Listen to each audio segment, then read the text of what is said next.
With infinite complacence, people went to and fro over the earth about their little affairs, serene in the assurance of their dominion over this small, spinning fragment of solar driftwood, which by chance or design man has inherited out of the dark mystery of time and space.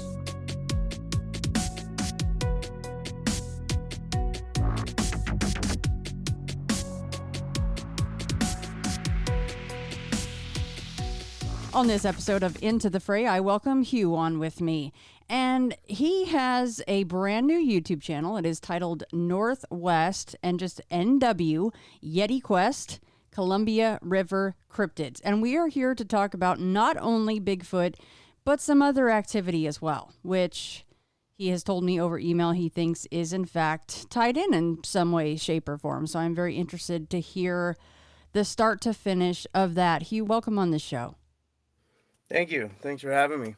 Absolutely. So I didn't ask you this, of course, before we officially started. I don't know. I would hazard to say that starting from the beginning, because you said from an early age you had some things going on, would be a good place to start, but it's completely up to you where you want to go with this. And can I just ask, because you're obviously Columbia River, you mentioned the Northwest, you are in the Pacific Northwest, so let's set the stage, of course, also where you are, and then go from there, wherever you wanted to begin. Okay. Well, yeah, I grew up outside of Vancouver, Washington, in a little town called Battleground, Washington. Not really a little town anymore. It's one of the, or at one point it was the fastest growing town in all of the Northwest, but when I was a kid, it was a little kind of farm town. And most of my life, I've been here in this area. The Columbia River runs right through here, you know, cutting Oregon and Washington apart. And when you grow up here, you're pretty much an Oregonian and a Washingtonian. You're back and forth across the river all the time. But I've been out here my whole life. It seems like everywhere I go, everything I do, you know, the Columbia River is just right there. And, you know, going back to like my first, where all this started, I guess, you know, my first experiences started when I was a little kid, very little. And even as a little kid, I didn't really even realize, you know, what they were. It wasn't until I got older and had other weird experiences that I really started thinking back on it. There's just a lot to unpack with the series of kind of paranormal things that have happened to me. Well, the very first thing I ever remember about something paranormal happening to me, I was 3 or 4, something like that, because it was in my parents' master bedroom. And when I was really young, their master bedroom changed to the other end of the house. They had a renovation done, and this was pre-renovation, so I know I was really young. And I was in their bed, sick, and some people came in the room talking to me. And I can't really remember much of what was talked about. I remember it was a little bit of, oh, you know, we've wanted to meet you, you know, we've heard about you, you know, and they're talking to me. And I'm just thinking, who are these people? You know, these must be like friends of my parents, but why are they in here when I'm sick? You know, why would my parents send these people in here? I remember at first it was a girl and a guy, and they were young-ish. They were younger than my parents, but they were like young adults. And then somebody else came in the room, was jumping on the bed, trying to get me to jump on the bed with them. And I wouldn't, you know, I was like, no, I don't feel good. You know, I was a shy kid. And then one of them was like, we have to go. And so they left. And my mom comes in sometime afterwards. And I'm like, Mom, who are those people? Who were those people that came in here? And you'd have to know my mom. And, you know, she's just kind of was like, oh, I don't know, honey, you must have been hallucinating. And I remember asking her, what's hallucinating? You know, I'd never even heard of that word. And she said, it's kind of like dreaming.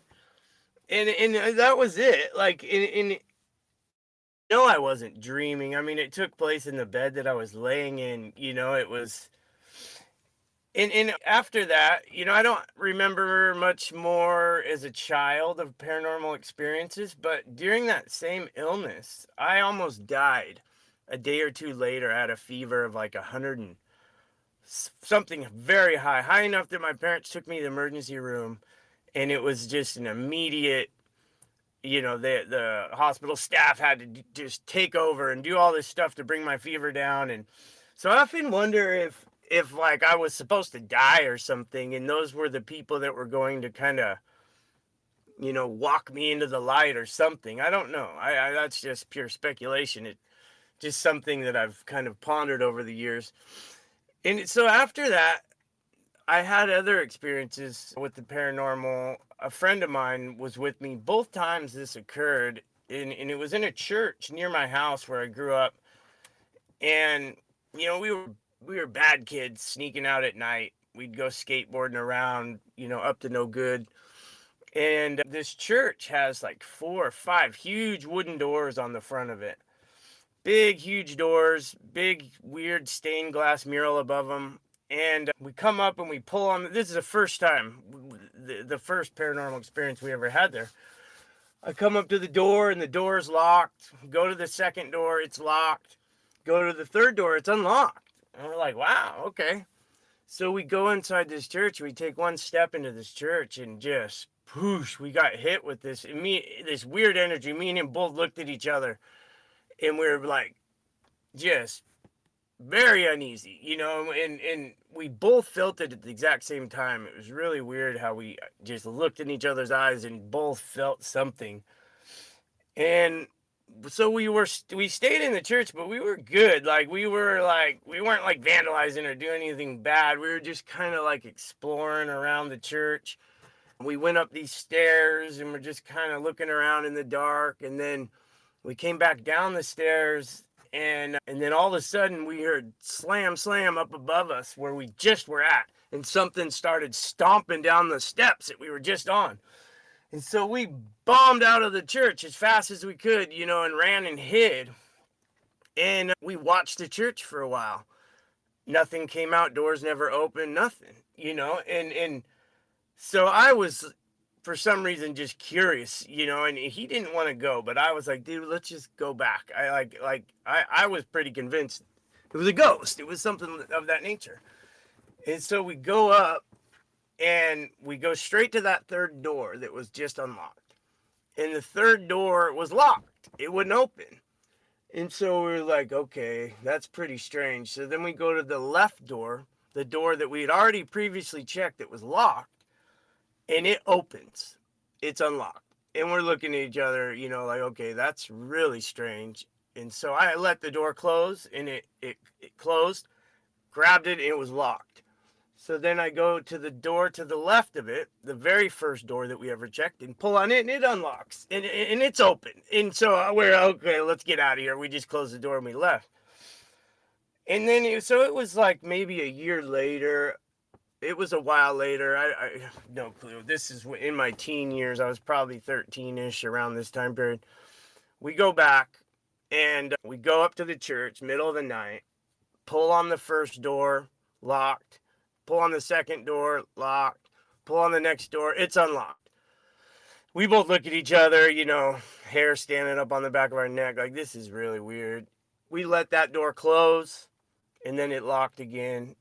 So then we go to the very next to the left door that was just previously locked, and it opens. And we're just, at that point, we just let the door close and we left. And I bring up that incident just because there was somebody else who experienced it. I've had a couple of paranormal incidences that were witnessed by the people around me where it wasn't just me. But I've had other ones, where I was the only one that could see these things. And, after that, I was a kid, 14, 15, and I was pretty naughty kid, smoking weed and, selling weed, and got into psychedelics really young. I mean, I think I was 14-ish, and I was, eating like mushrooms and LSD and stuff like that.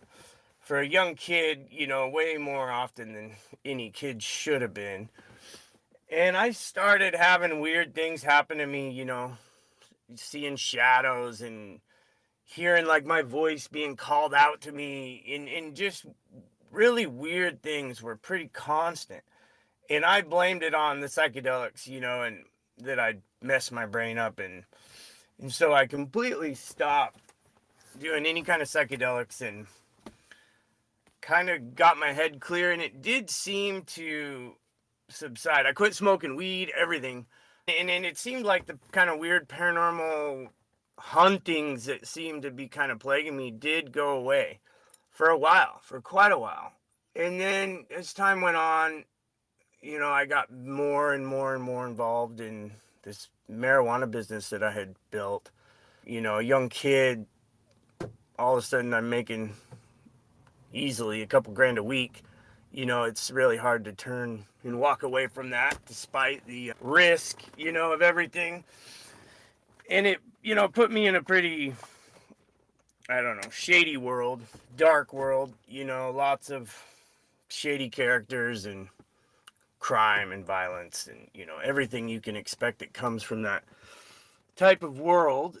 Eventually, I was arrested, did a little prison time, and got released.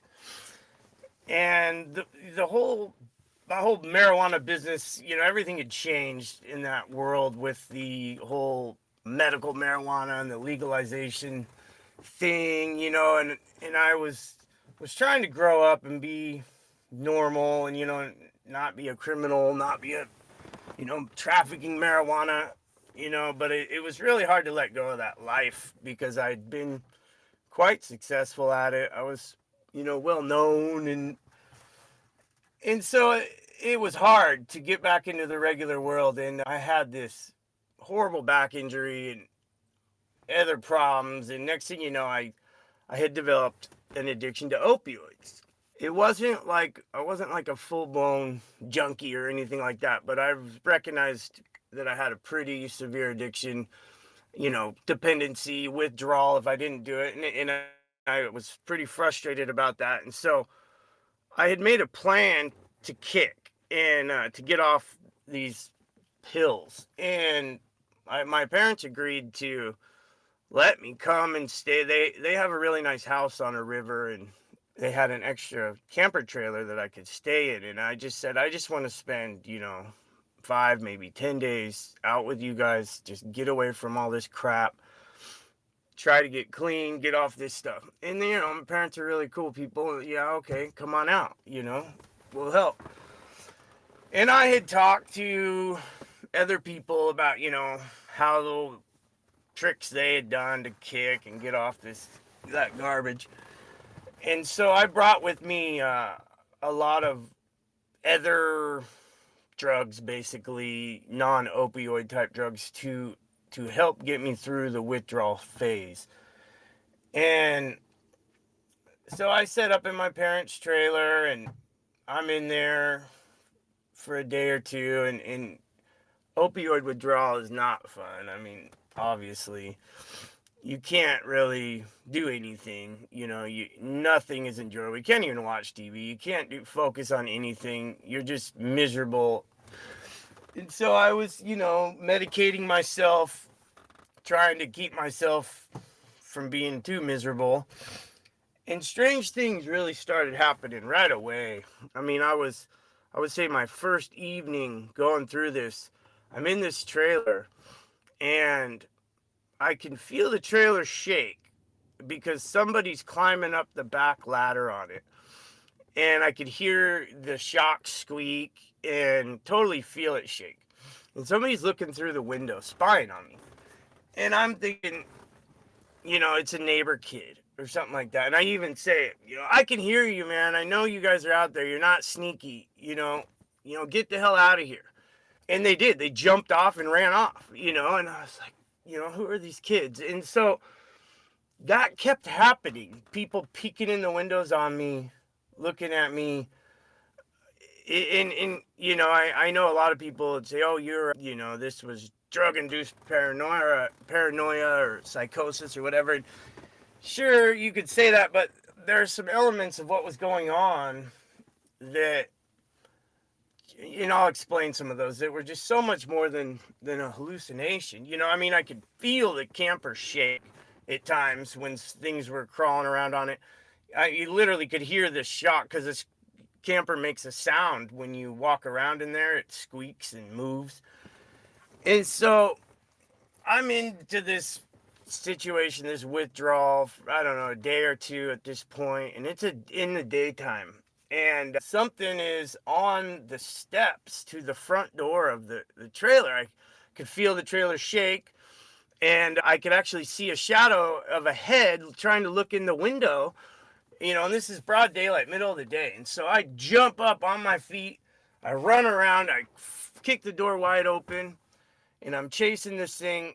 A person is what I'm assuming, and they run around the side of the building or the side of the camper, and I see an oar for, like an oar boat, rowboat. And I grab this oar, this paddle, and I run around after him.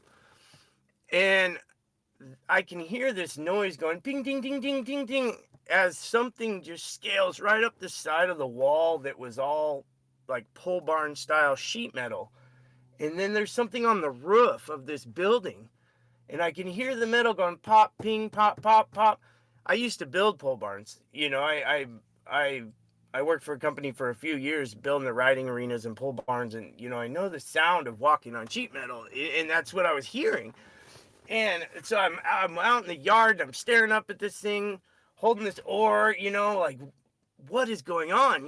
Like I'm a little freaked out about everything. Then my dad shows up. He just happens to pull in the driveway. He was out running errands, and he sees me standing in the yard with a big old paddle in my hand, and he's like, "What's going on?" And so I tell him, and he's just kind of looks at me like, "There's nothing on the roof, dude. Like, I don't know what you're talking about." Like my dad's he's a real no nonsense type guy. He doesn't really believe in things like this. He's never had any experiences, and it's so weird to me that somebody can be in their mid to late 70s and never had an experience of any of this stuff when I have them. It's been going on my whole life, and it's still going on to this day. But anyway, that's a whole nother story. So he convinces me that I'm imagining things or whatever, and I know that there was more. And so he goes inside, and I go into the trailer. And at some point, I was kind of freaked out. Some people are really bothering me. I'm wondering if I'm losing my mind or, what is going on here. And I went inside the house, my parents' house, because I knew that my dad has this collection of knives, really nice knives, and I don't know why. I just wanted protection. I was scared or, a little freaked out.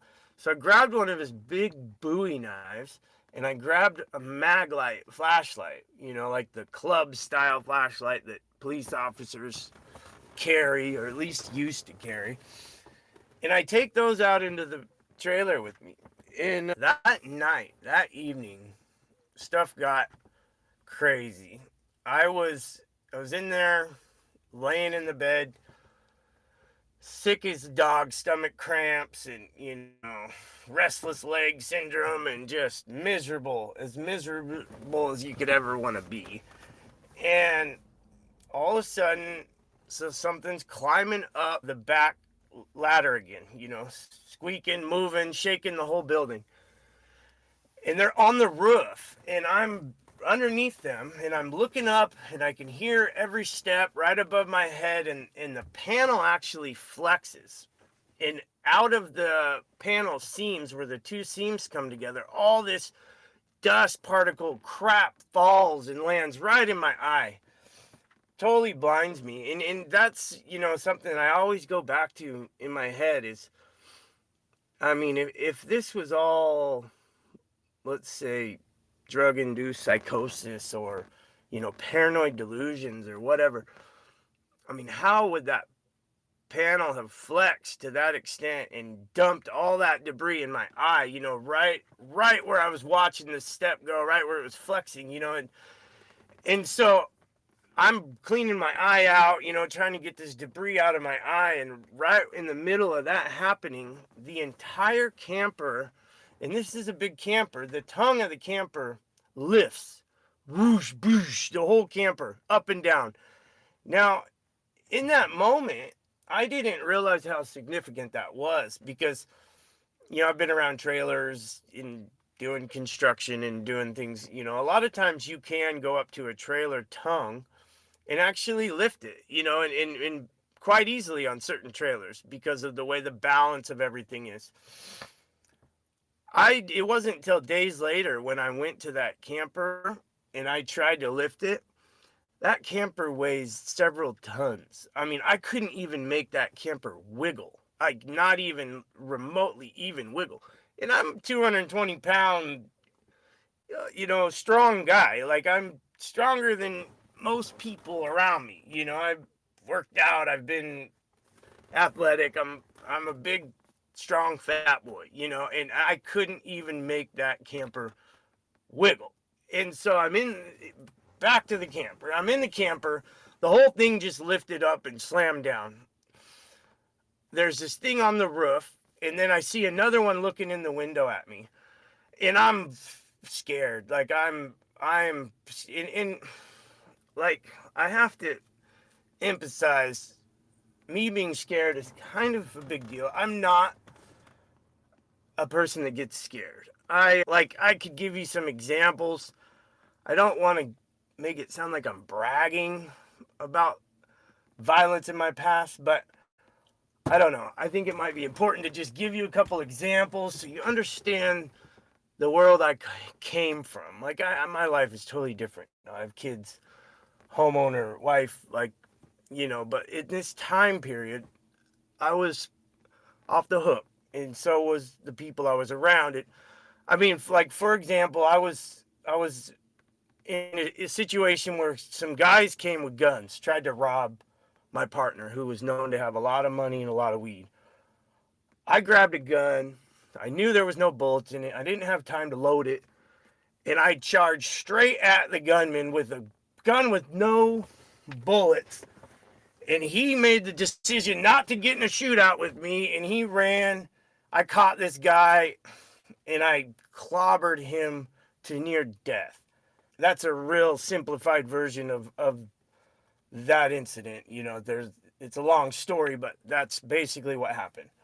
And like another time, I was in a front yard with a friend, and a bunch of rivals came to hurt us. A big group of guys. I'm talking 15 to 25. I don't know exactly. And they came running for us. And so I went from my car to get a bat out of my car because I was going to fight them all, I guess. And as I got in my car, they're breaking windows out of my car, and they all started jumping my friend, one of my best friend's little brother, and a friend of mine, and he's getting beat right in front of me to near death. I'm looking out the window of my car, and I could have started up my car and drove off or whatever, and I got out with a bat, and stood up to this crowd of guys. They made a circle around me, and none of them wanted to be the first one to get hit with that bat. And as this is going on, I got a circle around me of all these guys trying to get at me, and I'm swinging a bat, like fighting for my life.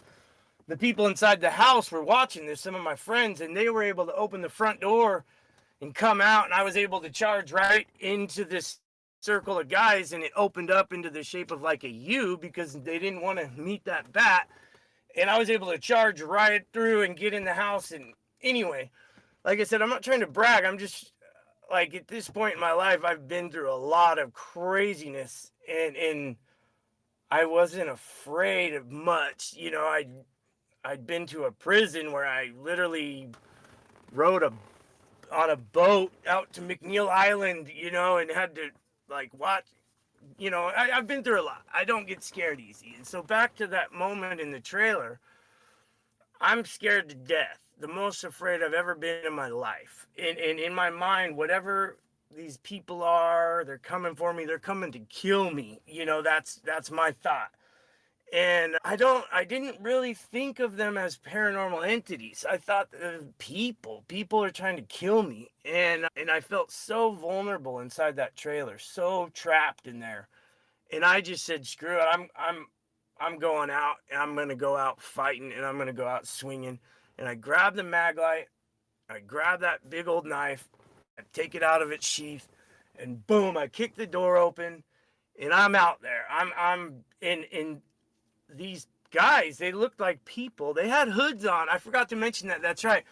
Whenever I would look out the window and try to get a good glimpse of them, they looked like they had like big parkas and big hoodies on. Like I couldn't see their faces, but I could see hoodies, hoods, and so they look like a bunch of hoodlums, and I wasn't sure, like, are these like rivals of my past? Like, who are these guys? And so I finally man up and just say, if these guys are here to kill me, I'm gonna go out swinging and fighting. And so I kick the door open and I go after them, and they ran from me. They scattered, and I'm chasing them, and I'm like 15 feet behind. There's like 2 or 3 of them that I was kind of gaining on, and chasing them down, and they hit the bushes and disappeared into the trees.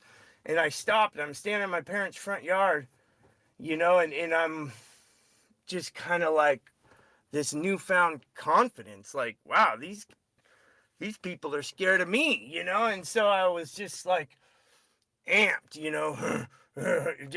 just like, okay, I'm done being scared now. And I went back to the trailer, went inside, and I'm in there just trying to make sense of what the hell is going on. And they're back. I see them. I can see them out the window. It was just a couple, maybe 2 or 3 guys that I see, and they're right outside the front door again. And so I'm like, okay. And they ran once. Like, I don't know. I'm done being afraid. So boom, kick the door open. Immediately they're running again. And I see their back to me. And I'm chasing them. They run right back into the trees and disappear into the trees. And I don't go into these trees. These trees are off into my parents' neighbor's property. I'm staying on my parents' grass where it's all wide open and I have visibility. I didn't feel safe running into the trees. And so I'm looking into these trees from my parents' front yard, and can't see anything. And I think if I remember right, I started yelling, oh, you chicken shits, blah, blah, blah. I don't know exactly what I was yelling, but it probably wasn't pleasant. And I turn around. This is like just even telling this part. There's a lady standing right in the middle of the yard, like right where I had just ran, like right in my path damn near. And I'm staring at her from afar, 20, 30 paces from her, whatever it was. So I slowly walk up on her, and I could recognize it was a woman from far away.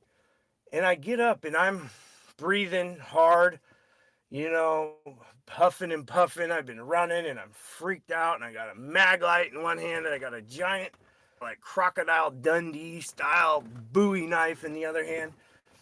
And I walk up, and I'm looking at this girl, and like, she was probably resembled like a beautiful brunette, but she was almost like this black and white, like, color. It's hard to explain. And there were these little tiny green sparkles all over her, sparkling on her. And it's weird because when I give this description, you'd think something beautiful and like angelic, but all I felt off of her was evil. Like, I'm looking her in the eyes and I'm freaked out, and I could just feel just this immense, I don't know, incomparable, like, evil emanating off of her. And she's staring at me, I'm staring at her, and she gives me this smirk, and I'm just freaked out, and I just hit her with that knife. And I don't know why, I don't know, like, I think about this moment a lot, like. Hugh, when you say that you hit her with the knife, what part of the knife did you mean? He threw it at her, or? I swung that knife like a freaking axe, and it would have connected like with her shoulder and cut straight through her rib cage and went all the way out the other side of her body. And she gave me a smirk, like the just creep, like actually, well, before the smirk, she was shocked that I had the nerve to do that. Like there was just a fraction of a flash of a second of shock in her eyes that I did that. But then she gave me this smirk and she just dissipated like a scene out of a frickin' movie, like smoky grains of dust just fell to the ground and she disappeared. And I'm like at that moment, like I'm freaked out. I'm losing my freaking mind. You know, and I can't remember what happened next real clearly. Somehow my parent, I probably should have talked to my parents. Like, I wasn't going to tell you this story, actually. Like, my plan was to focus more on the Sasquatch research, but here we are. And so my parents are out in the yard with me, and I must have been yelling and screaming. You know, I don't know. I can't remember how my parents came out in the yard and found me in this state of just freaked out, you know, and they're looking at me like I'm a schizophrenic who's lost my mind, you know, and I'm telling them what's been going on, you know, but I'm probably not explaining it very well. And so they agreed to bring me in the house and get me out of that trailer. I didn't ask for that, but they were like, yeah, I think we need to keep an eye on you. I mean, they knew what I was going through withdrawal. They knew that I was, you know, not in a good state. And so they put me in the master bedroom, which sounds weird for somebody to give up their master bedroom. That's a common thing with my parents. When I visit them, you know, with like my wife and kids, we always get the master bedroom. And my dad will stay in the camper. He likes the camper. And my mom has an extra bedroom. So it's not uncommon for me to get the master bedroom. So they put me in the master bedroom and I'm in there and shit is not calming down. I'm seeing things like crazy shadows and I open, there's a sliding glass door to the master bedroom and I go out there and there's a guy standing there staring at me, just staring at me. And then somebody else walks by and he turns and joins them and walks off with this guy. And they go out towards the Columbia River. This is right on the Columbia River at this point. And so I follow them, you know, and I'm like, where are they going? Where are they going? Who are these? What is going on here? And I'm not trying to engage with them. I'm just curious, like trying to see who they are. And so as I'm watching them kind of disappear towards the river, there's a bunch of logs and stuff by the river. I look over my shoulder and somebody's running behind me. Not really running, but kind of sneaking behind me, but a ways behind me. And they go right in the door into the house. And so I chase them, you know, like, what are they doing in the house? And I run in the house. I can't see them anywhere. I open the door and I run in there. My parents are sitting there and while they're watching TV and I'm looking at my parents, they're looking at me and they're like, uh-oh, what's going on? And I'm like, you know, never mind. And so I go back in because I knew nobody was in there with them. And so I close the door and to the master bedroom and I see people walking by the windows. I kept seeing movement out the windows and that was annoying me, you know, so I pull their blind down. And these blinds are these touch blinds that you just kind of push on the bottom and they go up on their own, or you pull them down and they stay down. I pull the blind down and it just goes back up. Pull it down, it goes back up. You know, and so I sit there and I hold it and I'm holding it, you know, and I'm trying to get it to just stay down. I let go of it, it goes back up. And so I go out in the garage, I get duct tape and I freaking duct tape the blinds down, you know, and my mom can attest to that because she came in the room at one point and saw the duct tape on all the blinds and she's like, should I ask about that? And I'm like, no, don't ask about that. And I think about that too is, you know, why would I duct tape them down? You know, like that wouldn't be a hallucination or psychosis. Like if I literally couldn't get the damn blinds to stay down, I duct taped them down. And then there's one window that I didn't duct tape down. It didn't have a blind, and it's this fogged glass window where the toilet and everything is. And so at some point, this is after everything had been taped down, I'm near that window, and I see a head, a figure outside the glass, the stained glass, in fogged glass, not stained glass. And so I open the window, and I'm looking straight in the eye with this guy, this thing.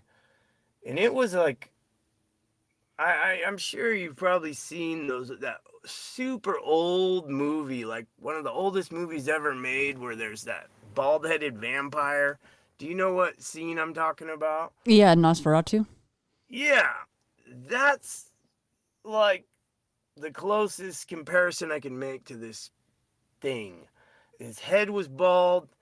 His ears had like a pointiness to them, and just horribly ugly and just evil and skinny, but like muscular. And so I'm staring at this thing, and he's staring at me, and it's like I almost feel like it was shocked that I could see it, you know? And when it realized that I could see it, it went and reached its hands into the window, and I went to close the window as fast as I could. And me and this thing are having like a tug of war over this window. I'm trying to close it. It's trying to keep the window open. And all of a sudden that window comes off. And he has, it's really hard to explain, but he's like pulling the window out. The slide part of the window is completely out of the frame, out of the track. And he's pulling the window away from me, and I'm pulling the window towards me. And we're having this tug-of-war thing over the window. And then I get, like, he lets go, or I don't know exactly how. And I get the window back, and I go to put the window right back in its place. And I slam the window down, and it closed it. And so after this incident, you know, I'm thinking back on it. And I'm just like, how is that possible? How did the window just come out like that? You know, it just didn't make sense, you know, that the whole window just came free and we were playing tug-of-war over the window. And so I had, since that happened, I went to that window and I messed around with that window a little bit and realized how easily it just comes right out of the track. And I've had it standing there right there in my hand, just holding it, going, you know, how weird that was. But at the same time, I don't know, it just doesn't make any sense how it all that went down. You know, like there are elements of that incident in our physical realm that just didn't make sense. I don't know. And I get the window closed, lock the window, you know, blinds are drawn. And at this point, you know, I'm pretty freaked out. This has been going on for a few days at this point, and I had some Xanax, and I had some other stuff, and I loaded myself up on some meds, and because when you're going through an opioid withdrawal, you can't sleep. You don't sleep. You might fall asleep for like 30 minutes, but you wake back up, and it's horrible. But at this point, I barely slept, and I don't even know how many days, and got these meds in me, and I fell asleep, and I slept hard for, you know, I don't know, 10 hours or whatever it was. And when I woke up, everything seemed to have stopped. The craziness, all the weird, everything, you know, and I was not as sick as I'd been. I was feeling better. I mean, I was still kind of not in good shape, but not like I was. And things seemed pretty normal, and that went on, you know, for a couple days, just watching TV, just laying around, feeling like garbage. And during this whole ordeal, I had this chunk of Oxycontin, and that, you know, is I don't know, you're probably familiar with what it is, but it was just a big old chunk of, you know, opioid basically. And I had it with me it's weird because it was if this gets so unbearable, that I can't get through it. I'll have this, and just a horrible idea, to go try to kick a drug addiction and have a chunk of it with you. But I don't know why I did. And I'm at the end of the kick, I'm feeling almost back to normal. And so I take that pill and I go to flush it in the toilet and I throw it into the toilet. And somehow this pill doesn't hit the toilet and go in the water. It hits the rim like a quarter inch above where the water line is, and it bounces straight out and hits me in the chest. I mean, just like the most impossible thing to, like, how does anything just bounce out of the toilet and hit? And so at that point, I'm holding it in my hand and I'm just like, that's pretty weird, like, how is that even possible? And I didn't end up doing the pill or anything. Oh, in fact, I can't remember even what I did with it. I might have, I don't know. That was so long ago. I ended up keeping it. I know that, but I didn't end up doing it. I stayed clean after this for quite a while. I did end up having a relapse and, going through some struggles, but so that's kind of the end of that little story. Because after that, I have other paranormal experiences that happened prior to the Sasquatch thing. Like, there've been a lot of just little subtle experiences. Like, just for example, not that long ago, I was laying on my bed watching TV. My master bedroom is on the second story. It's kind of where I watch TV when I watch TV. I just go to my bed and got all my channels, and I'm laying there. My house is empty. Wife and kids are gone, and I'm watching TV, and I fall asleep, and I wake up to something sticking their finger in the bottom of my foot, like a pretty deep poke in the bottom of my foot, enough to wake me up. Just boom, I'm up. I'm looking around and I'm like, okay, where are you at? I thought it was my son messing with me, and I'm totally expecting to find him and looking around and I can't find him. And so I go out and look around the house and nobody's here. My wife and kids hadn't got home. I was totally all alone. And, it didn't scare me. It just kind of was weird, and I have a lot. I could go on and on about little things like that, but I do have an incident that happened at the beach that's kind of interesting because it was experienced by me, my wife, and my daughter. And we were at the beach staying in it's like an old motel on the Oregon coast that somebody bought and tried to revamp into like a hipster type resort kind of, but you could tell like this place used to just be an old scuzzy motel that's probably seen some pretty shady stuff. But it's cool. They made it nice. It's interesting what they've done with the place.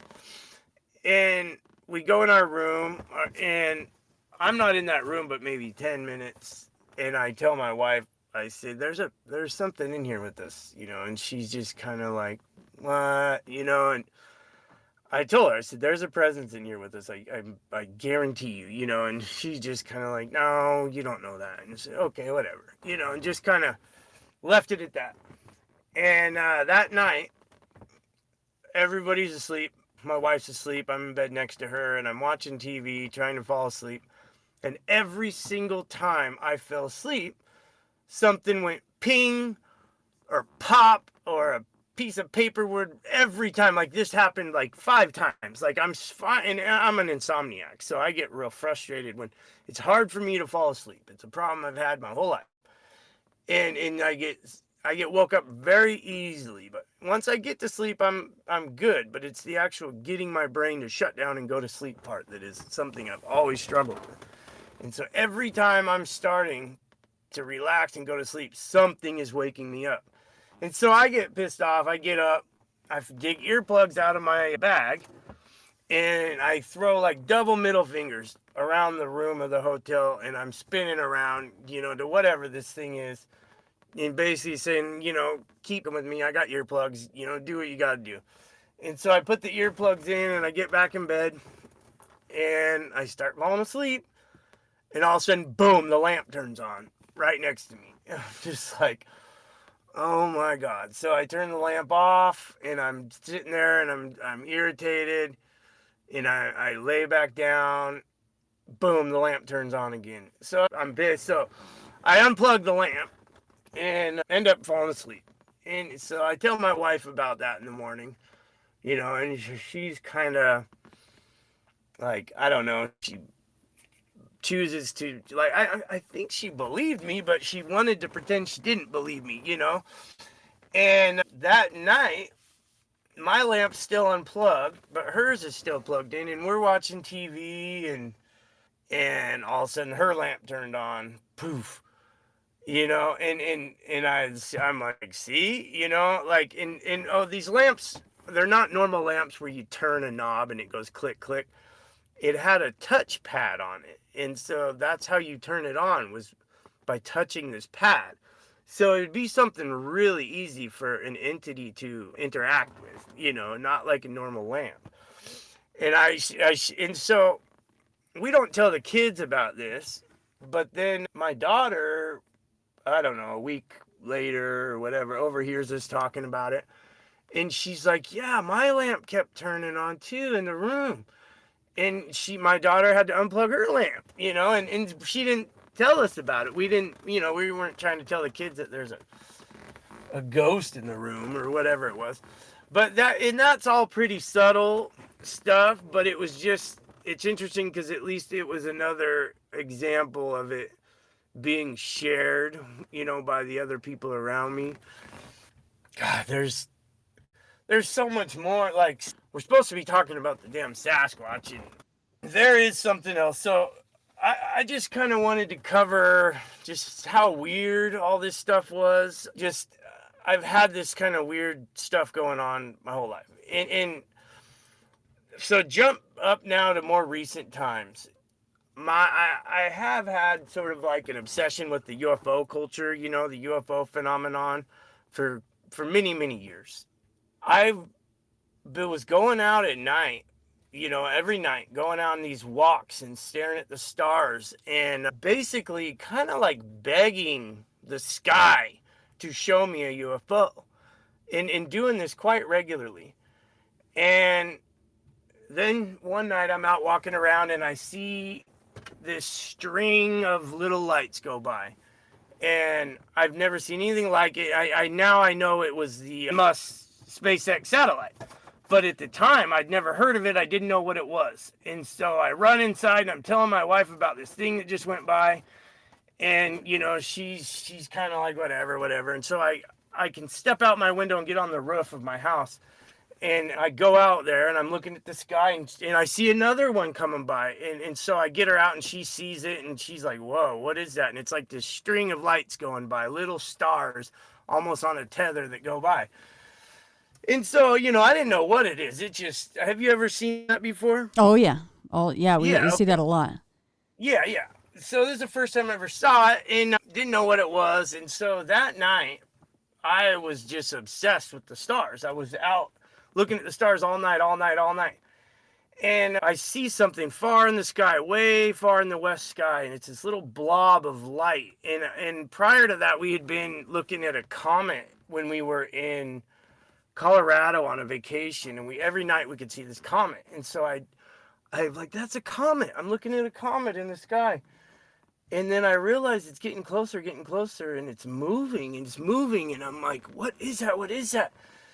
And it ends up being this almost like sword, like a rectangle shaped thing that it was big enough in the sky that it could have eclipsed the moon. It didn't pass in front of the moon, but it would have almost done a complete eclipse of the moon.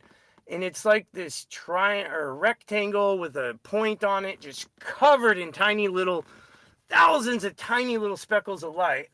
And I got my phone out and I'm trying to video it, and I'm having all these problems, can't get it off selfie mode, and I'm freaking out, and I finally get it in the screen, and I'm screaming like, I got you, and I'm watching it head off towards the east sky, and it disappears.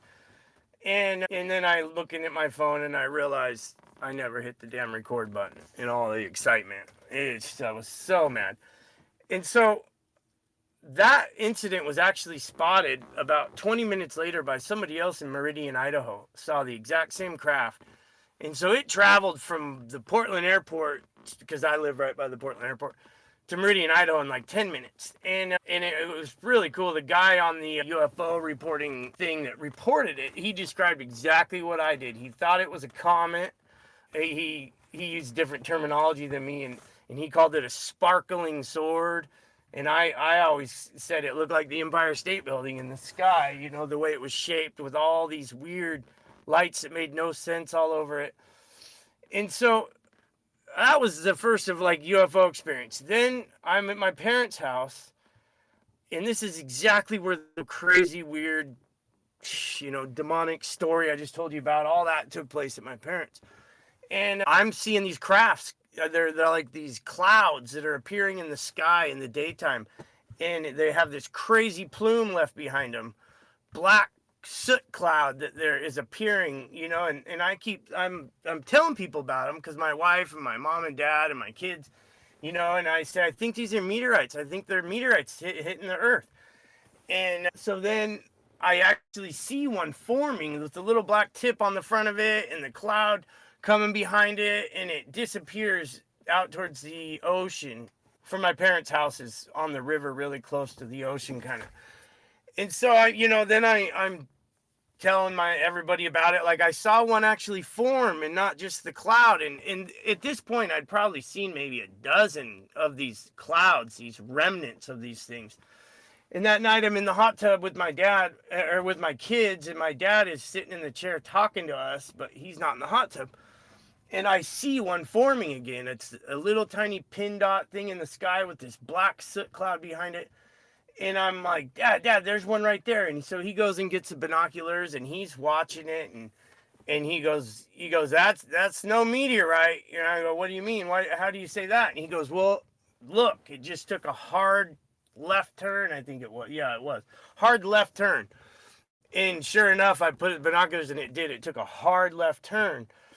And this event, there was a lot of these, you know, I mean, there could have been as many as 15 of these crafts that entered the atmosphere over this 2-day period. And then at the end of our trip, I'm walking the shoreline of the Columbia River, and it's low tide. So you have this huge expanse of hard packed sand that goes way far out. And there's no rock out there. It's all sand. And most of the time, that's several feet deep water. But at these really low, big, giant low tides, there's just tons of sand. And so I see this rock, and I'm a rock hound person. And so I pick up this rock, and I've never seen anything like it. It's been completely melted, completely liquefied on one side, scorched and burned. And it's, you know, and I really, really think that rock in my hand was part of those debris fields of black hell that was being left behind these crafts. But, you know, I can't prove it. But, you know, I've always wanted to get it tested and inspected. And so these incidents here, you know, really, for a while there, I was obsessed with the sky, looking at the sky constantly, looking at the stars. You know, I was just like, what is going on? Like, why am I seeing UFOs? And then sure enough, another one night at my parents' house again. I go out at night, everybody's asleep, and I just want to go look at the stars. And I see this weird string of lights type craft thing. It's really hard to explain. But about a year after I see this thing in the sky, these lights in the sky, I'm watching YouTube videos. And a Russian cosmonaut from the space station actually captured almost basically identical to what I saw. He captured on his cell phone, a UFO. And so that was pretty cool, like to see that somebody else saw it. And so I bring all this up because I don't understand, you know, how some people live their whole life, never have a single experience. And I've had all this crap happen to me. And then I'm in my house, back at home, you know, pondering all this weird stuff, paranormal stuff. I've never really known how to pursue any of this stuff, how to investigate any of this, how to tell anybody about any of it, and I don't talk about myself much around people. Like, I'm just not one of those people that talks about himself. I let other people talk about themselves or whatever, and I'm more of a listener than a talker. So I don't really tell anybody about this stuff. A couple really close friends and family have heard some of these stories, but nobody's heard this stuff. So my daughter and I started doing walks regularly. We were walking a lot at night, and I was taking her up this road by my house. Goes way up into the woods, and there's houses everywhere. I'm not like in a rural area. I'm in an area of, housing developments, but these housing developments all have little pockets of trees and little kind of canyons alongside them to give this sort of woodsy feel, but really it's not wilderness at all where I live. It's suburb central. But going up this road, it's really dark and really treed in, and it goes way up to the top of this hill.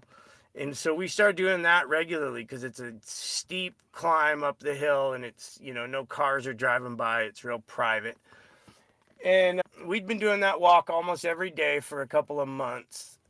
And then one night, we were leaving for Mexico. Our flight left at midnight.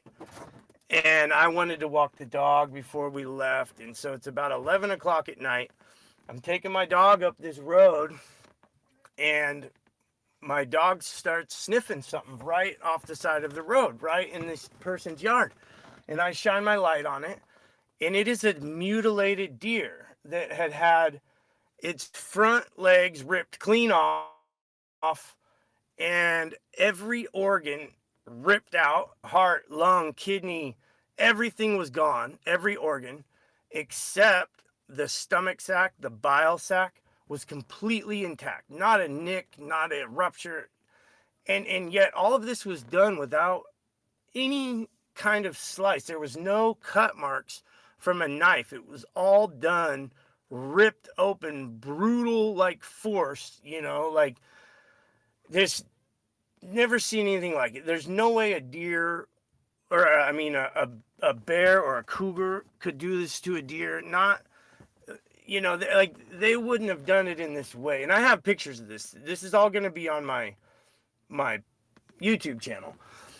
And so I'm freaked out. Like, this is right here in my trail. This is right where I'm walking on a regular basis, and whatever did this to this deer, you're talking strength. I mean, you got to capture a deer in the first place, and then you got to rip it apart and remove its organs in this way. Like, I'll show you the pictures of it anytime you want to see it. It's super bizarre.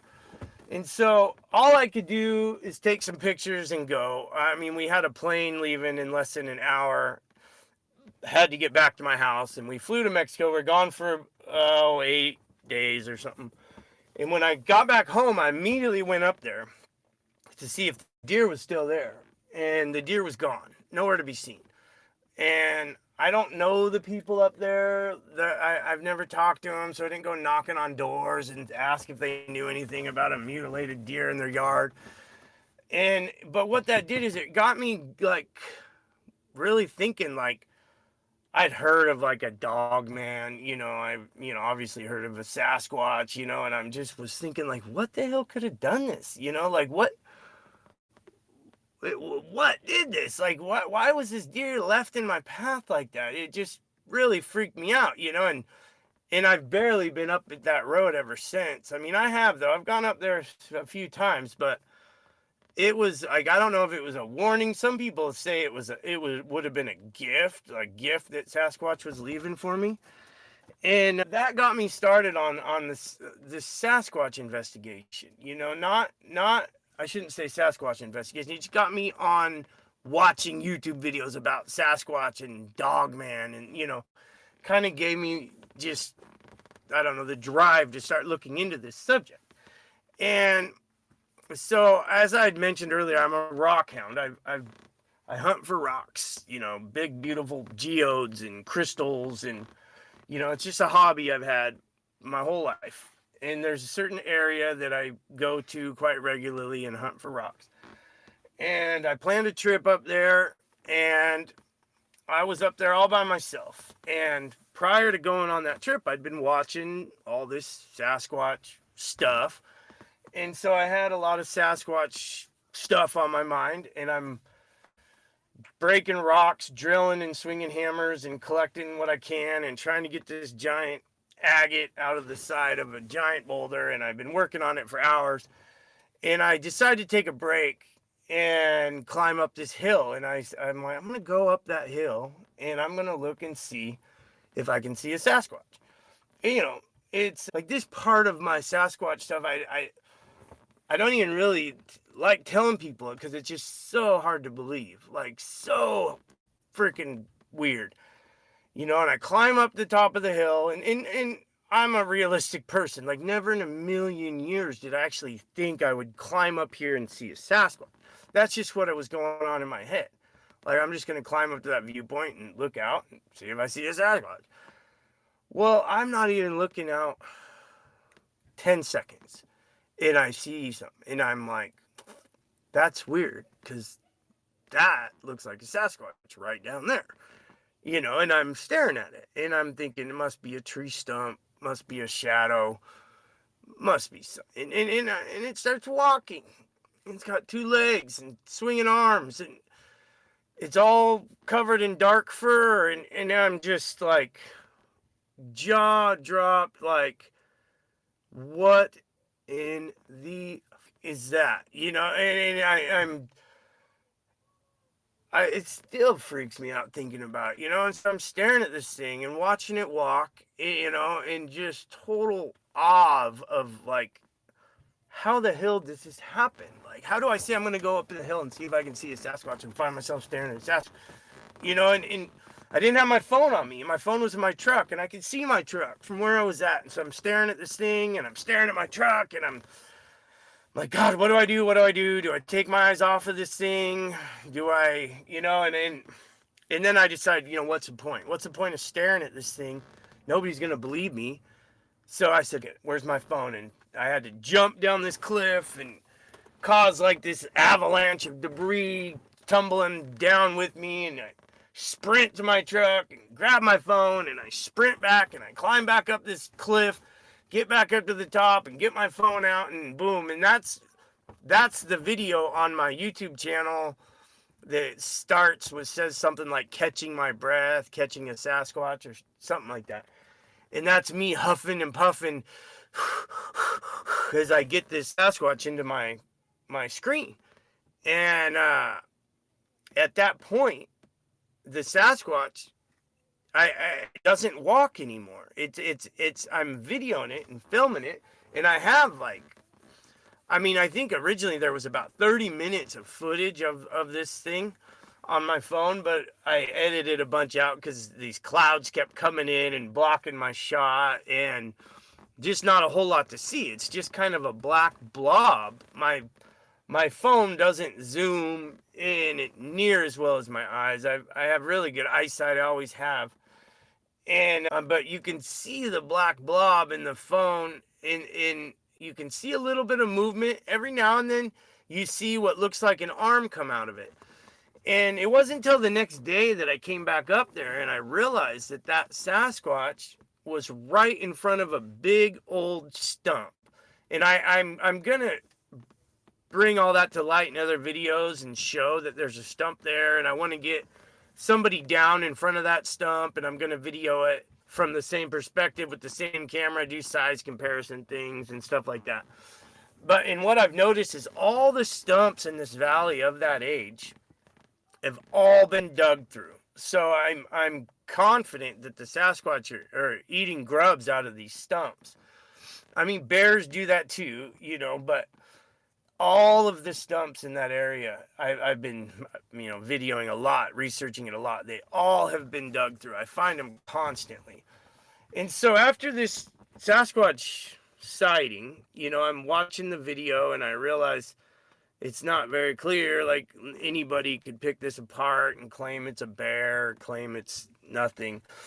And at this point, you know, I'm pretty fed up with all these experiences that keep happening to me, that are in this realm of which most people would say it's all make believe, it's all fake, and I keep seeing it and experiencing it. And so I didn't know how to hunt and prove, anything about UFOs. Like, what do you do? Stare at the sky every day, and hunting ghosts, like there's so many people, making these ghost videos and people pretty much just kind of roll their eyes at them. But I love the woods. I love the mountains. I like being alone. And I figured this Sasquatch thing is something I can really actually pursue and get into, and I have. And I've been up there, on one of my first big missions to try to find evidence of Sasquatch. I go out on a long bike ride on my e-bike, and I have to hike across a river and hike up another river, and I'm out investigating this area that's near where I had my first sighting, and I find a bunch of these upside down trees, and I never expected to find upside down trees. I had seen documentaries about them in Alaska and stuff like that, but I was hoping to find, some tree bends and tree breaks and, maybe some footprints, and I couldn't. I was just shocked when I found all these upside down trees, and there's a video of them on my channel. My channel doesn't have much up yet. I just got that channel going. I have like 5 or 6 subscribers and just a couple videos, but I have a lot that will be making it there. And so I find these upside down trees, and that's when I knew, like, okay, I'm really on to an area that has Sasquatch, and start going up as much as I can. I start finding footprints, got a lot of videos of footprints. I start finding these crazy X structures, and then one day I'm down in the bottom of this canyon, and I'm hiking out of this canyon with my dog, and this thing, I believe it was a Sasquatch. I can't prove it was a Sasquatch, but just built out this noise, this crazy noise. It's so hard to describe it. It was almost like it was like but take that and like make it into this just menacing, just crazy roar. Like I can't even describe it. And my dog's, she's kind of a badass. She's a good watchdog. She's real protective. She's usually not afraid of much. And she hears this noise and she just shrinks and her ears go down. And she's looking at me like, save me. Like, it was just this crazy sound. And that was the first vocalization experience I had with these things. There was another time I was going down on a different part of the mountain, and I'm going down into a different canyon, because there's a lot of canyons all around this area, and these canyons get like salmon runs and steelhead runs running through them. And so I do believe the Sasquatch really use these canyons. And I'm coming down the canyon, and I'm getting close to the river, which means I'm almost into the, where I'm headed, to the bottom of the canyon. And I'm sitting there, I'm being as quiet as I can be, trying to stealthily sneak into the canyon. And I hear this sound that was real shocking to me, because I don't look at Sasquatch as monkeys or apes, like, not at all. I just, whatever they are, they're not just some ape. If that was the case, they would be in a zoo. People would have killed them, captured them, But I hear this sound that was like an ape sound. It was like this, and I'm just like, what? And I could hear it going off on a certain direction. And what is so strange about it is I'm out there trying to find Sasquatch, and I'm hearing something that I'm thinking is a Sasquatch. and I go the other direction. I don't go towards the sound. Like it's almost like something freaking manipulated my mind to go the other way. Like I was just thinking about it after it, like the next day and the days following, and like, what, why, and I was a little nervous, I guess, when I heard the sound because it was close, but it just makes no sense that I turned and went the other way, and I don't know. I don't know how to make sense of that. I also had a weird experience where when I first figured out how to get into this certain part of the valley kind of canyon area that I've been trying to get into, it's really hard to get anywhere up there because it's all privately owned logging land with some pieces of public land here and there, and so you're always running into lock gates and you're always running into no trespassing signs and stuff like that. And so I have to use e-bikes so I can get around these gates and get into these territories. And I finally figured out how to get into this area that I've been trying to get into for quite a while. And I'm cruising nice and slow, just looking around, trying to keep things quiet. And all of a sudden, it was like I hit an invisible wall. Boom! And I crashed and hit the ground. And I don't really know what the hell happened, how it happened. Just all of a sudden, I was crashed. And, not hurt bad. I think my leg was bleeding a little bit from scraping the rocks when I landed. But I get up and just like, whoa, that's weird, and keep riding. And I noticed at some point that my Powerade was missing, my drink, and I said, okay, well, I got to go back the way I came to get back to my truck. So I'm going to see that and I'll pick it up. And on the way back, I noticed, I'm looking for this Powerade, and that's when I noticed that my little canister of, it wasn't bear mace, it was more like dog mace. It's like a small little can that like joggers would run with. It was gone. It was usually on this little hook on my bike, and it was gone. And so I was like, where'd that go? So I went back, went up and down, trying to find it, and couldn't find it anywhere. Never found the drink anywhere. And just weird because there's nobody up there. Nobody was driving by. Nobody picked up and took that stuff. It just gone, just disappeared. And I had another time where I hid my bike in the bushes, and I had I believe it was a Gatorade this time, in my pack. My bike, my e-bike has like saddlebags on it for packing stuff. And I went on a journey out in the woods, trying to find Sasquatch and evidence of Sasquatch. I was gone all day, for hours. And when I come back to my bike, I pull it out of the bushes and I go to open up the bag, and the Gatorade's gone. But none of the valuables in my pack were taken, just the Gatorade. And, so it's like, yeah, I guess maybe some guy in the woods found my bike, somebody driving through, walking through. I mean, I don't know how he could have. It was hidden in the bushes, and all they stole was the Gatorade. But it was just pretty weird. The Gatorade was gone again. Oh, I'm trying to remember so much stuff right now.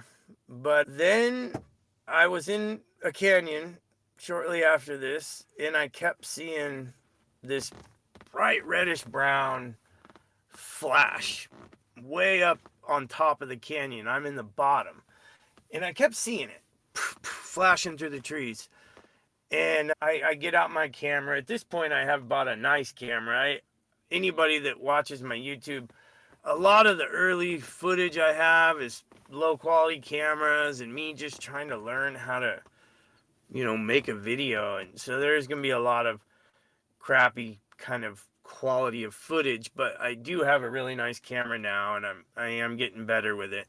And at this point in the canyon, I had my nice camera. It was brand new at the time, and I could zoom way up, and I'm zooming up, and I'm trying to get a glimpse of this thing flashing in the trees, and I'm talking to the camera about it, and I can't really get a shot, too much foliage, too many twigs and all that.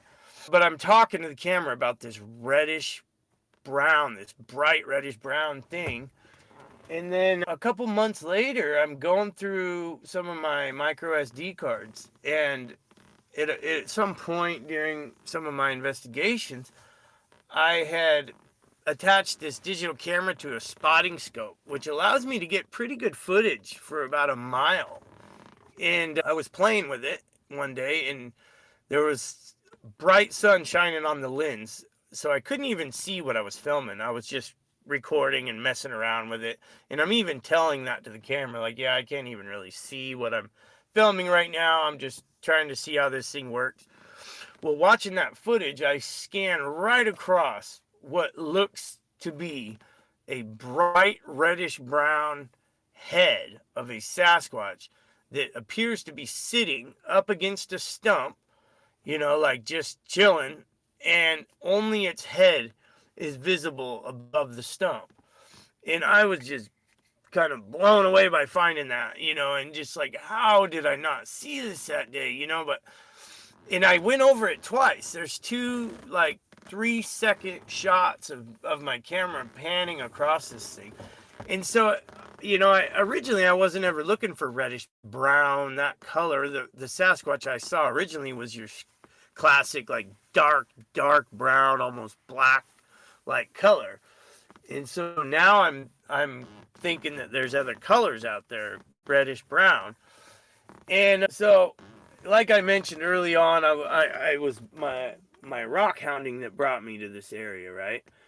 And I kind of abandoned that hobby of rock hounding when I became a Sasquatch investigator.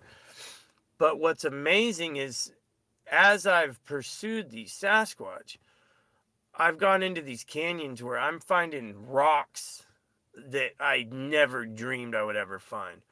I'm talking like I packed out an 80-pound agate recently. It's one agate that I took up my whole backpack. That's how big it was. And I had to pack that thing out of a canyon. And I'm finding, you know, just amazing rocks. And it's frustrating because I'm not out there really to find rocks, but I keep finding them, so I keep putting them in my bag, and then I have to hike them out. Huge undertaking, hiking out 100 pounds of rock from the bottom of some of these canyons.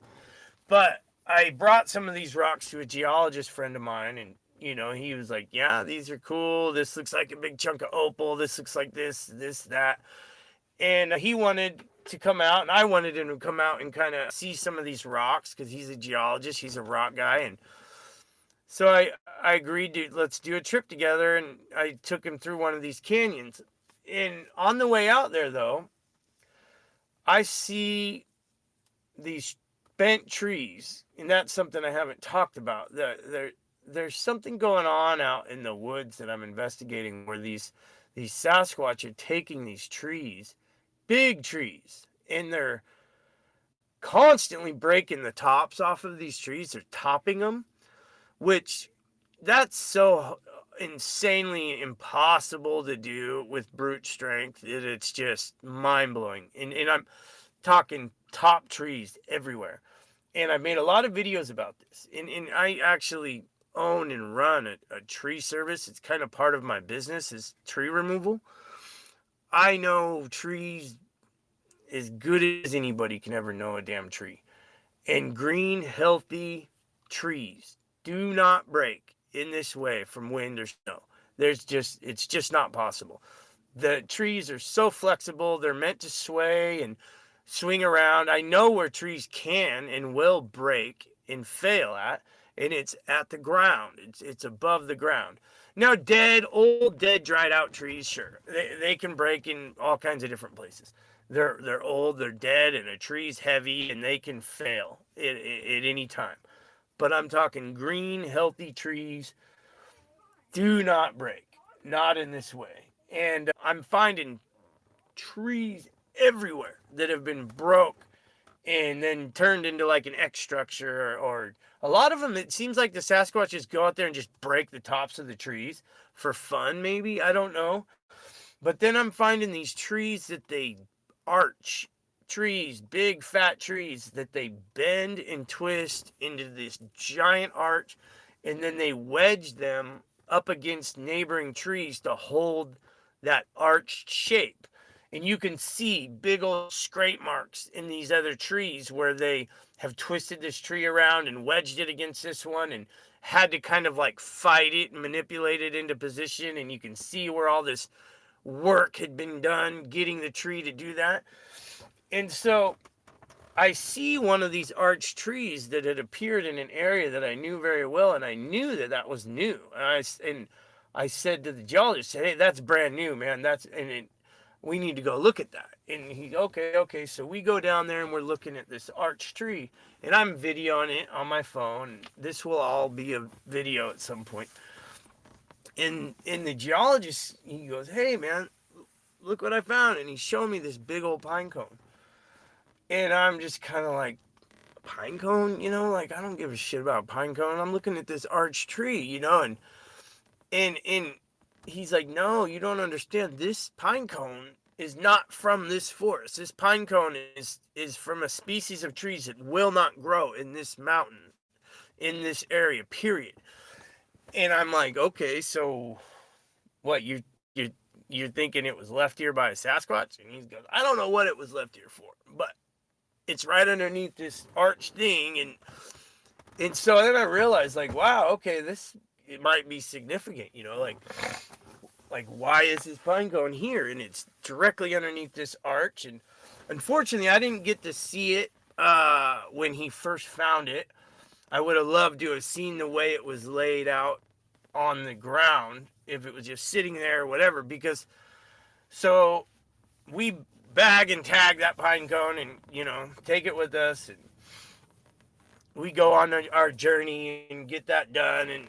And so then jump ahead, I don't know, a month later, a couple months later maybe, I'm out there with my son doing a camping trip with my son, and a friend of mine came along. He was there for a night or two.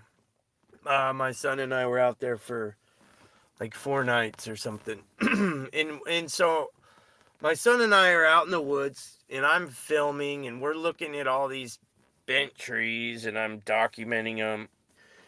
And we go to this arched tree, real similar to the one that pine cone was found at. And I'm filming the arch, and I'm talking about the arch, and my son's like, "Hey, Dad, what is this?" I turn and look, and he's pointing at one of those pine cones that had been carefully stabbed into the mud, like intentionally stuck into the mud so it's pointing straight up. And they'd even kind of brushed away the pine needles and leaves and crap on the ground to clear out a spot for it, and then stabbed it into the mud. And it's another one of those pine cones. I see that, I'm just elated, like, "Good job, buddy. Oh, thank you for finding that," and I have him hold the camera, and I go get a plastic baggie, and I pull it out of the dirt, and I have him actually record me removing it from the dirt. And now that pine cone has teeth marks into it. It looks like teeth marks. And I think the Sasquatch was probably holding it in their teeth when they were messing with this tree, keep their hands free, so they had it in their mouth. I don't know. And so I have that pine cone, and so I started doing research on that species of trees, just, Google search, whatever type research. And it turns out that it's a subalpine tree. I think that's how you say it, subalpine. And that tree has all these medicinal purposes that the Native Americans used it for. And I don't know. I don't know why they left pine cones there. I don't know if they left those pine cones specifically for me.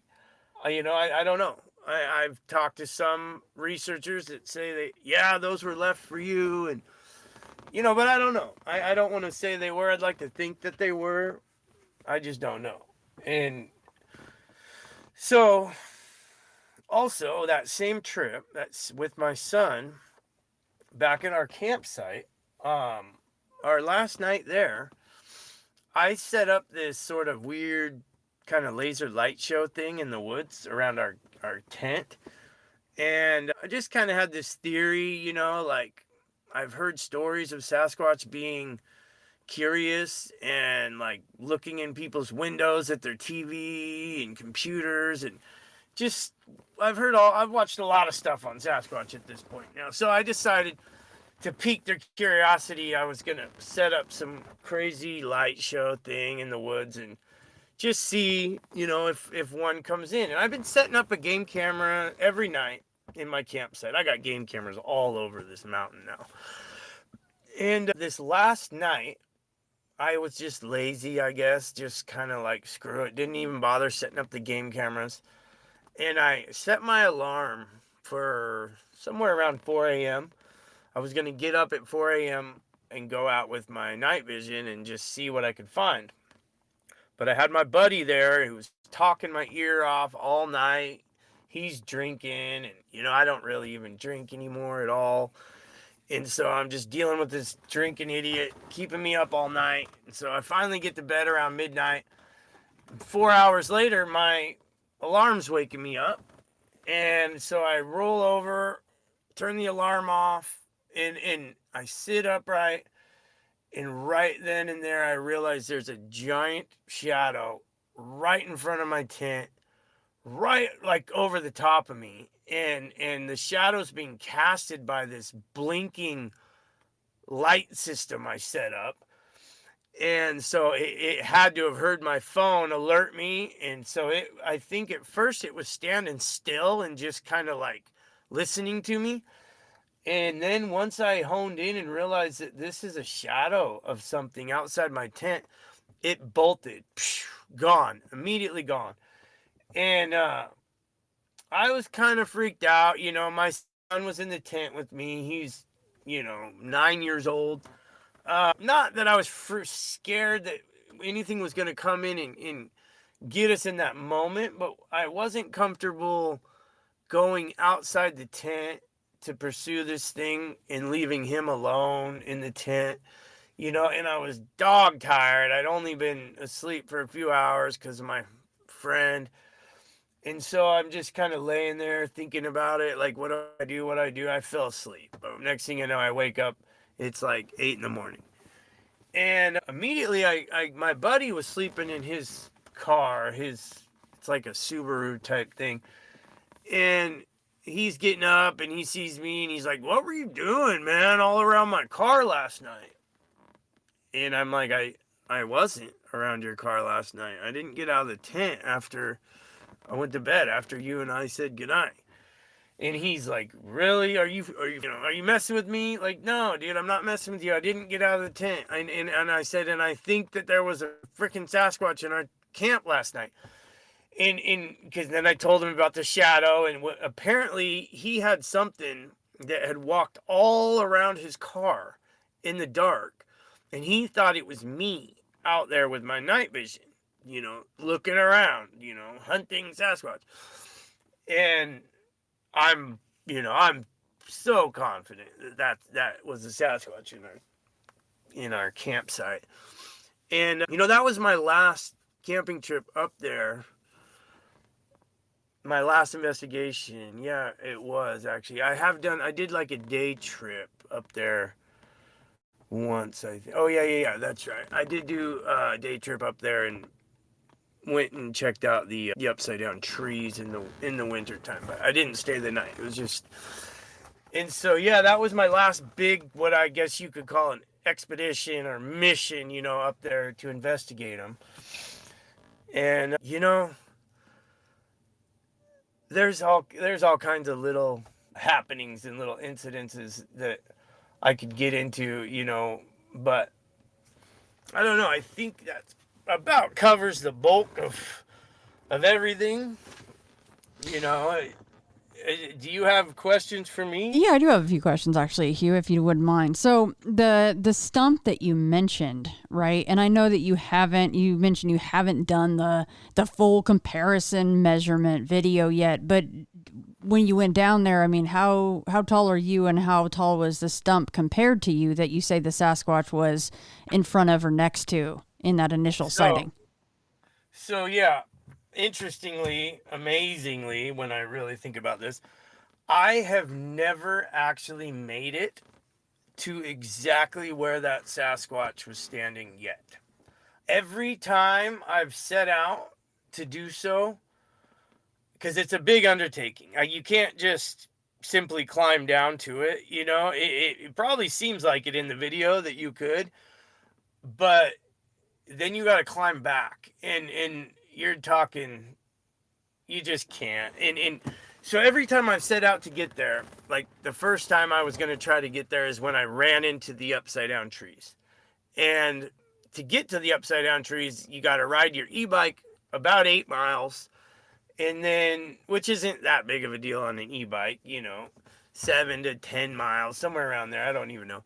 And then you got to cross a river and hike up a stream for about an hour. And so everything's just such an undertaking. And every time I've set out to get to that particular spot, I have been stopped by either giant agates that I've accumulated and hiked out of there, or, you know, some kind of something has stolen my attention or changed the plan.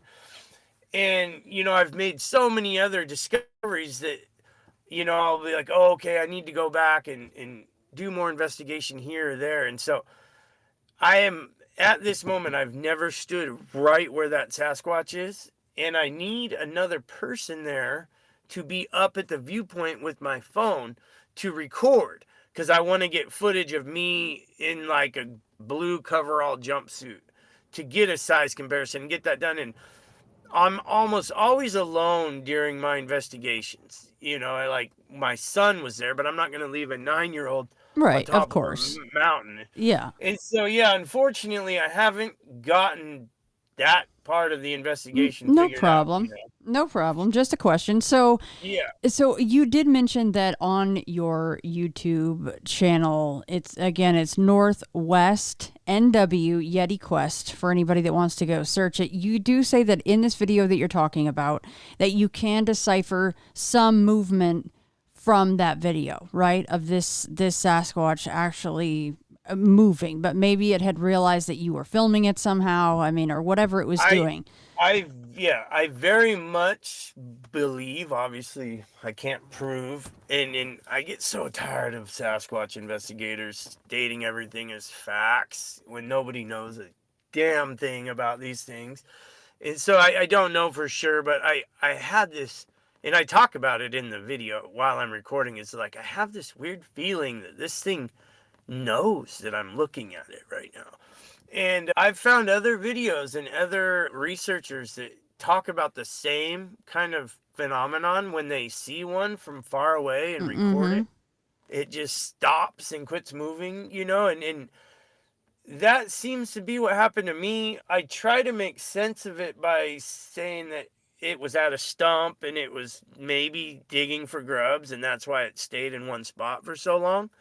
But when I was first recording it, I couldn't even tell there was a stump there. It wasn't until the next day. And I've been meaning to get that picture on my channel that shows what it looks like without the Sasquatch there, because it's totally different. You know, there's no black blob and there's just a stump right there. And yes, it's it was just weird. Once I put the camera to it, it didn't walk. It didn't, you know, anymore. But and there are times when the cloud is pretty thick, because these clouds kept coming in between, stealing my shot. And so it's sometimes I can't tell if it's the Sasquatch moving, like his arm moving, or if it's just the cloud kind of getting between me and the picture, you know. So and I'm sorry, Hugh, did you say that you left first, or I mean, did you watch it walk away? What happened there? Okay, yeah, that's right. I forgot to get to that. So the cloud keeps coming in and blocking my shot, and I was up there sitting there for a long time watching this thing, filming it, and it seemed just like it stopped moving, you know, and it's getting more and more blurry with the cloud, and I really kind of started just like second guessing myself, like second guessing am I sane? Like everything. Like, what am I doing? Like, you know, I don't know. It's hard to explain. And so as I'm going through all this up on this hilltop, this really kind of shady cat showed up in a truck, some local maybe, I don't know. And he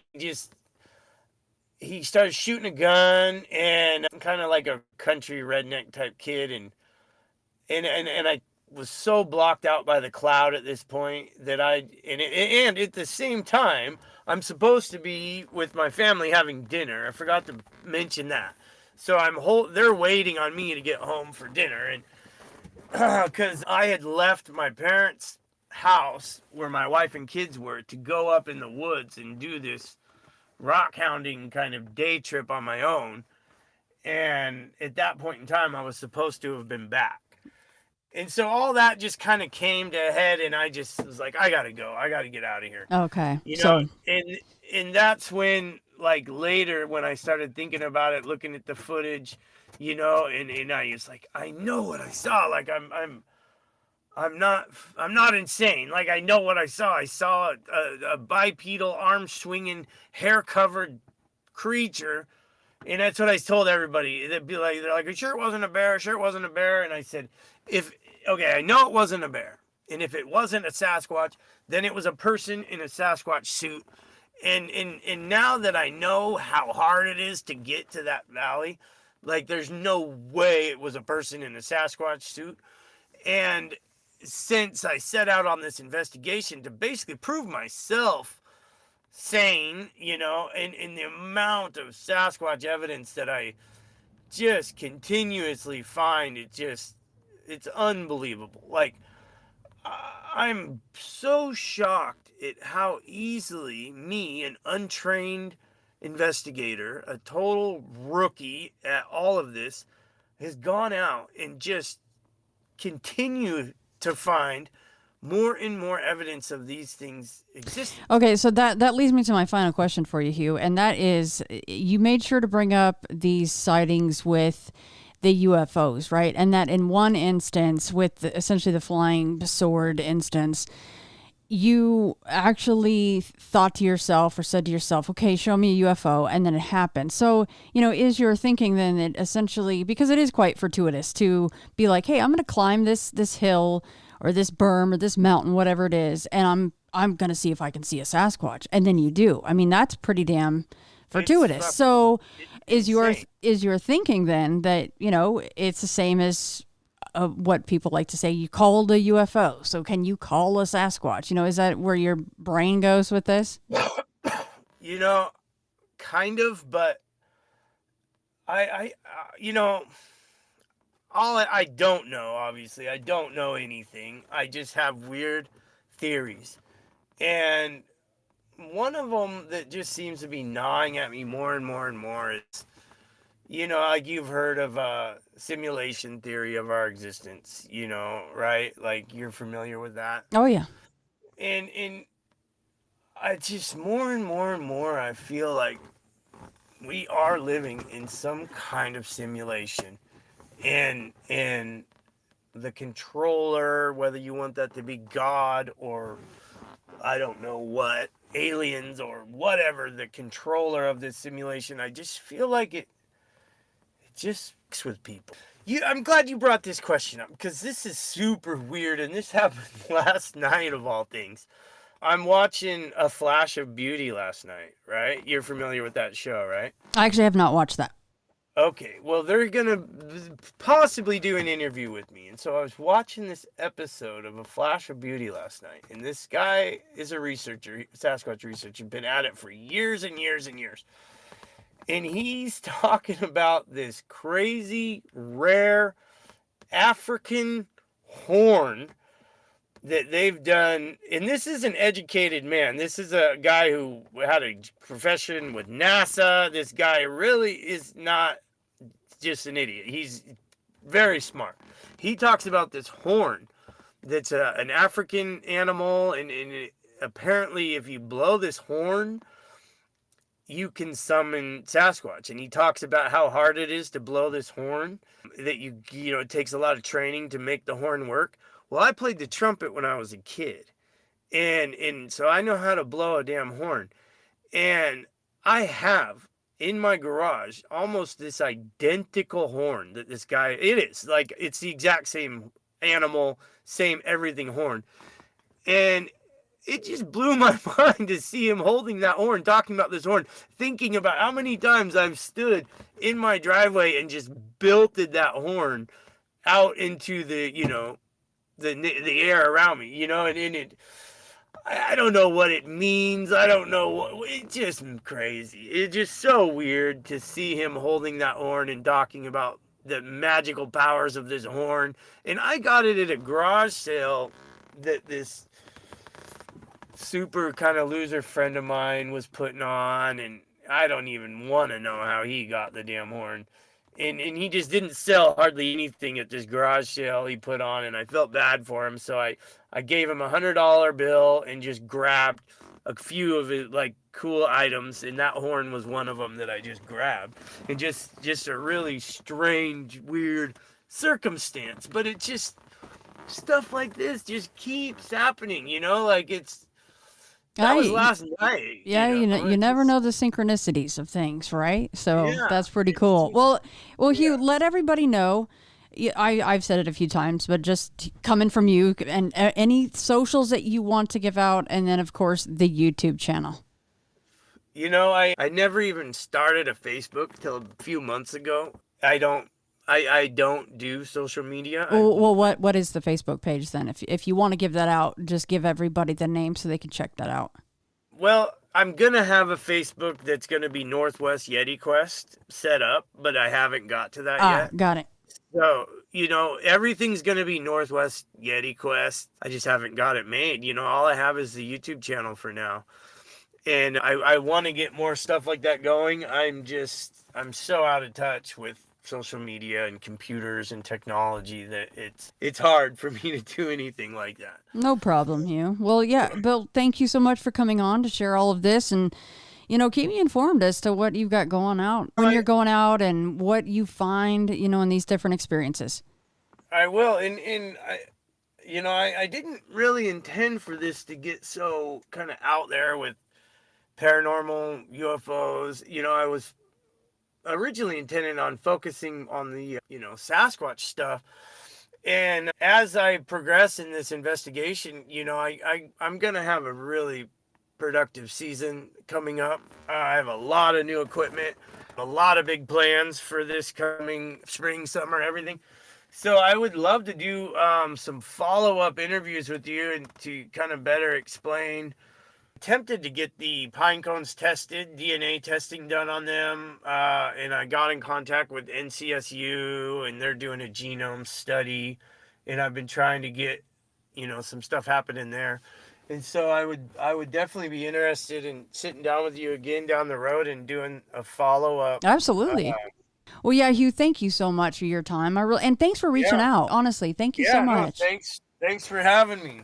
If you're new here, I hope you're enjoying it enough to head to your podcatcher of choice to rate and review the show. This helps it aggregate across the listening platforms, which will turn into more people willing to come on and share their encounters. If you've been listening for years, I'd ask that you please do the same. Home base for Into the Fray is intothefrayradio.com. There you will find all episodes, blog posts, and get bonus content info.